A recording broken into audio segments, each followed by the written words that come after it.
Eu saúdo você com a paz do Senhor Jesus, preparado para a nossa leitura diária hoje. Feche os seus olhos, vamos iniciar com oração. Senhor, meu Deus, meu Pai que está nos céus, maravilhoso é o teu nome. Obrigada por teu amor, por tua graça, por tua misericórdia para conosco. Nos ajude, Pai, hoje, amanhã e todos os dias. Que o teu Espírito Santo possa ser intérprete da tua palavra, Senhor, para com nossas vidas. Nos ajuda, Pai, em nome do teu Filho amado, Jesus Cristo. Amém e amém. Amém? As nossas leituras diárias de hoje estão em Miqueias capítulo 1, 2 e 3, Salmos 10, Mateus capítulo 24. Miqueias capítulo 1 diz assim: a palavra do Senhor que veio a Miqueias de Moresete durante o reinado de Jotão, Acais e Ezequias, reis de Judá, visão que ele teve acerca de Samaria e de Jerusalém. Ouçam todos os povos, prestem atenção, ó terra, e todos os que nela habitam, que o Senhor, o soberano, do seu santo templo testemunhe contra vocês o julgamento de Samaria e de Jerusalém. Vejam, o Senhor já está saindo da sua habitação. Ele desce e pisa aos lugares altos da terra. Debaixo dele os montes se derretem, como cera diante de fogo. Os vales racham ao meio, como que rasgados pelas águas, que descem velozes em costa abaixo. Tudo por causa da transgressão de Jacó, dos pecados da nação de Israel. Qual é a transgressão de Jacó? Acaso não é Samaria? Qual é o altar idólatra de Judá? Acaso não é Jerusalém? Por isso farei de Samaria um monte de entulho, em campo aberto, um lugar para plantação de vinhas. Atirarei as suas pedras no vale, e porei a descoberto os seus alicerces. Todas as suas imagens esculpidas serão despedaçadas, e todos os seus ganhos imorais serão consumidos pelo fogo.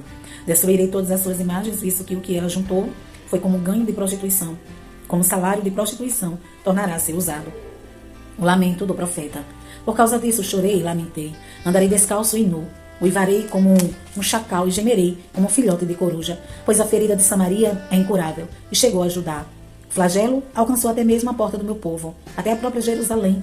Não contem isso em Gate e não chorem. Habitantes de Bet-Ofra, revolvam-se no pó. Saiam nus e cobertos de vergonha, vocês que moram em Safir. Os habitantes de Zanã não saíram de sua cidade. Bet-Ezel está em prantos. Foi-lhe tirada a proteção. Os que vivem em Marote se contorcem de dor, aguardando alívio, porque a desgraça veio da parte do Senhor. Até as portas de Jerusalém, habitantes de Laquis, atrelem aos carros, as parelhas de cavalos. Vocês foram o início do pecado da cidade de Sião. Pois as transgressões de Israel foram aprendidas com vocês. Por isso vocês não darão presentes de despedidas a Moresete e Gate, a cidade de exílio. Se revelará enganosa aos reis de Israel. Trarei um conquistador contra vocês. Quem vive em Maressa, a glória de Israel irá do lã. Rapem a cabeça em pranto, por causa dos filhos dos quais vocês tanto se alegram. Fiquem calvos como a águia, pois eles serão tirados de vocês e levados para o exílio. O castigo dos opressores. Ai daqueles que planejam maldade, dos que tramam o mal em suas camas. Quando alvorece, eles o executam. Por isso eles podem fazer. Cobiçam terrenos e se apoderam deles. Cobiçam casas e as tomam. Fazem violência ao homem e à sua família, a ele e aos seus herdeiros. Portanto, assim diz o Senhor: estou planejando contra essa gente uma desgraça, da qual vocês não poderão livrar-se. Vocês não vão mais andar com arrogância, pois será tempo de desgraça. Naquele dia vocês serão ridicularizados. Zombarão de vocês com essa triste canção. Estamos totalmente arruinados. Dividida foi a propriedade do meu povo. Ele tirou-a de mim, entregou a invasores a nossas terras. Portanto, vocês não estarão na Assembleia do Senhor, para a divisão da terra por sorteio. Advertência contra os falsos profetas. Não preguem, dizem os seus profetas. Não preguem acerca dessas coisas. A desgraça não nos alcançará, ó descendência de Jacó. É isso que está sendo falado. O Espírito do Senhor perdeu a paciência? É assim que ele age? As minhas palavras fazem bem, aqueles cujos caminhos são retos. Mas ultimamente, como inimigos, vocês atacam meu povo. Além da túnica, arrancam a capa daqueles que passam confiantes, como quem volta de guerra. Vocês tiram as mulheres do meu povo, de seus lares agradáveis. De seus filhos vocês removem a minha dignidade para sempre. Levantem-se, vão embora, pois este não é o lugar de descanso, porque ele está contaminado e arruinado, sem que haja remédio.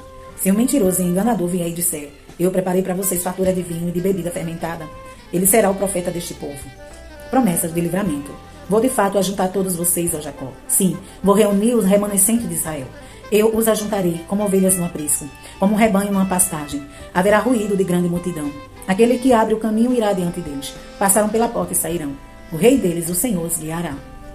Capítulo 3. Repreensão aos líderes e aos profetas. Então eu disse: ouçam vocês que são chefes de Jacó, governantes da nação de Israel. Vocês deveriam conhecer a justiça, mas odeiam o bem e amam o mal. Arrancam a pele do meu povo e a carne dos seus ossos. Aqueles que comem a carne do meu povo arrancam a sua pele, e despedaçam os seus ossos, e os cortam como se fossem carne para a panela. Um dia clamarão ao Senhor, mas ele não lhes responderá. Naquele tempo, ele esconderá deles o rosto, por causa do mal que eles têm feito. Assim diz o Senhor, aos profetas que fazem meu povo desviar-se, e que quando lhes dão o que mastigar, proclamam paz, mas proclamam guerra santa contra quem não lhes enche a boca. Por tudo isso, a noite virá sobre vocês, noite sem visões. Haverá trevas sem adivinhações. O sol se porá e o dia se escurecerá para os profetas. Os videntes envergonhados e os adivinhos constrangidos, todos cobrirão o rosto, porque não haverá resposta da parte de Deus. Mas quanto a mim, graças ao poder do Espírito do Senhor, estou cheio de força e de justiça, para declarar a Jacó a sua transgressão e a Israel o seu pecado. Ouçam isso, vocês que são chefes da descendência de Jacó, governantes da nação de Israel, que detestam a justiça, pervertem tudo que é justo, que constrói Sião com derramamento de sangue, e Jerusalém com impiedade. Seus líderes julgam sob suborno, seus sacerdotes ensinam visando lucro, e seus profetas adivinham em troca de prata, e ainda se apoiam no Senhor, dizendo: o Senhor está no meio de nós, nenhuma desgraça nos acontecerá. Por isso, por causa de vocês, Sião será arada como um campo, Jerusalém se tornará um monte de entulho, e a colina do templo um matagal. Salmos 10. Senhor, por que estás tão longe? Por que te escondes em tempo de angústia? Em sua arrogância, o ímpio persegue o pobre, que é apanhado em suas tramas. Ele se gaba de sua própria cobiça, e em sua ganância, amaldiçoa e insulta o Senhor. Em sua presunção, o ímpio não busca. Não há lugar para Deus, em nenhum dos seus planos. Os seus caminhos prosperam sempre.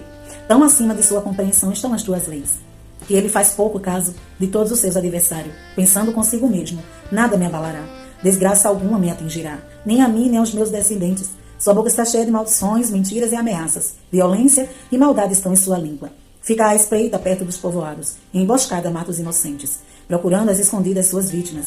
Fica à espreita como um leão escondido. Fica à espreita para apanhar o necessitado. Apanha o necessitado e o arrasta para sua rede. Agachado fica de tocaia. As suas vítimas caem em seu poder. Pensa consigo mesmo: Deus se esqueceu. Escondeu seu rosto e nunca verá isso. Levanta-te, Senhor. Ergue a tua mão, ó Deus. Não te esqueças dos necessitados, porque o ímpio insulta a Deus, dizendo no seu íntimo: de nada me pedirás contas? Mas tu enxergas o sofrimento e a dor. Observa-os para tomá-los em tuas mãos. A vítima deles entrega-se a ti. Tu és o protetor do órfão. Quebra o braço do ímpio e do perverso. Pede contas de sua impiedade, até que dela nada mais se ache. O Senhor é rei para todo sempre. Da sua terra desapareceram os outros povos. Tu, Senhor, ouves a súplica dos necessitados, dos reanimas e atendes ao seu clamor. Defende os órfãos e o oprimido, a fim de que o homem que é pó já não cause terror. Capítulo 24 de Mateus. O sinal do fim dos tempos. Jesus saiu do templo e, enquanto caminhava, seus discípulos aproximaram-se dele para lhe mostrar as construções do templo. Vocês estão vendo tudo isso? Perguntou ele. Eu lhes garanto que não ficará aqui pedra sobre pedra. Serão todos derrubados. Tendo Jesus se assentado no Monte das Oliveiras, os discípulos dirigiram-se a ele em particular e disseram: Dize-nos quando acontecerão essas coisas e qual será o sinal da tua vinda e do fim dos tempos? Jesus respondeu: Cuidado, que ninguém os engane, pois muitos virão em meu nome dizendo: Eu sou Cristo, e enganarão a muitos. Vocês ouvirão falar de guerras e rumores de guerras, mas não tenham medo, é necessário que tais coisas aconteçam. Mas ainda não é o fim. Nação se levantará contra nação, e reino contra reino. Haverá fomes e terremotos em vários lugares. Tudo isso será o início das dores. Então eles os entregarão para serem perseguidos e condenados à morte, e vocês serão odiados por todas as nações por minha causa. Naquele tempo muitos ficarão escandalizados, trairão e odiarão uns aos outros, e numerosos falsos profetas surgirão e enganarão a muitos, devido ao aumento da maldade. O amor de muitos esfriará, mas aquele que perseverar até o fim será salvo. E este evangelho do reino será pregado em todo o mundo como testemunho a todas as nações. Então virá o fim. Assim, quando todos virem o sacrilégio terrível, do qual falou o profeta Daniel no lugar santo, quem lê entenda, então os que estiverem na Judéia fujam para os montes. Quem estiver no telhado de sua casa não desça para tirar dela coisa alguma. Quem estiver no campo não volte para pegar seu manto. Como serão terríveis aqueles dias para as grávidas e para as que estiverem amamentando. Orem, para que a fuga de vocês não aconteça no inverno, nem no sábado, porque haverá então grande tribulação, como nunca houve desde o princípio do mundo até agora, nem jamais haverá. Se aqueles dias não fossem abreviados, ninguém sobreviveria. Mas por causa dos eleitos, aqueles dias serão abreviados. Se então alguém lhe disser: vejam, aqui está o Cristo, ou ali está ele, não acreditem, pois aparecerão falsos cristos e falsos profetas, que realizarão grandes sinais e maravilhas para, se possível, enganar até os eleitos. Veja o que eu os avisei antecipadamente.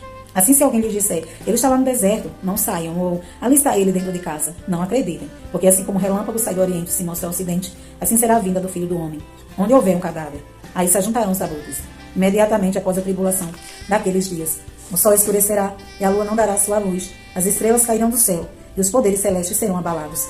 Então aparecerá no céu o sinal do Filho do Homem, e todas as nações da terra se lamentarão e verão o Filho do Homem vindo nas nuvens do céu com poder e grande glória. E ele enviará os seus anjos como grande som de trombeta, e esses reunirão seus eleitos dos quatro ventos, de uma a outra extremidade do céu.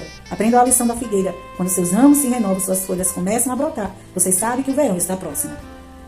Assim também, quando virem todas essas coisas, saibam que ele está próximo às portas. Eu lhes asseguro que não passará essa geração até que todas as coisas aconteçam. Os céus e a terra passarão, mas as minhas palavras jamais passarão. O dia e a hora são desconhecidos. Quanto ao dia e a hora ninguém sabe, nem os anjos dos céus, nem o Filho, senão somente o Pai. Como foi nos dias de Noé, assim será também a vinda do Filho do Homem. Pois nos dias anteriores ao dilúvio, o povo vivia comendo e bebendo, casando-se e dando-se em casamento, até o dia em que Noé entrou na arca, e eles nada perceberam, até que veio o dilúvio e os levou a todos. Assim acontecerá na vinda do Filho do Homem. 2 homens estarão no campo, um será levado e outro deixado. 2 mulheres estarão trabalhando no moinho, uma será levada e outra deixada. Portanto, vigiem, porque vocês não sabem em que dia virá o Senhor. Mas entendam isso: se o dono da casa soubesse a que hora da noite o ladrão viria, ele ficaria de guarda e não deixaria que sua casa fosse arrombada. Assim vocês também precisam estar preparados, porque o Filho do Homem virá numa hora em que vocês menos esperam. Quem é, pois, o servo fiel e insensato, a quem seu senhor encarrega da sua casa para lhes dar alimento no tempo devido? Feliz o servo que seu senhor encontrar fazendo assim quando voltar. Garanto-lhes que ele o encarregará de todos os seus bens. Mas suponho que esse servo seja mau e diga a si mesmo: meu senhor está demorando, e então comece a bater em seus conservos e a comer e beber com os beberrões. O senhor daquele servo virá no dia que ele não espera, e numa hora que não sabe. Ele o punirá severamente e lhe dará lugar com os hipócritas, onde haverá choro e ranger de dentes.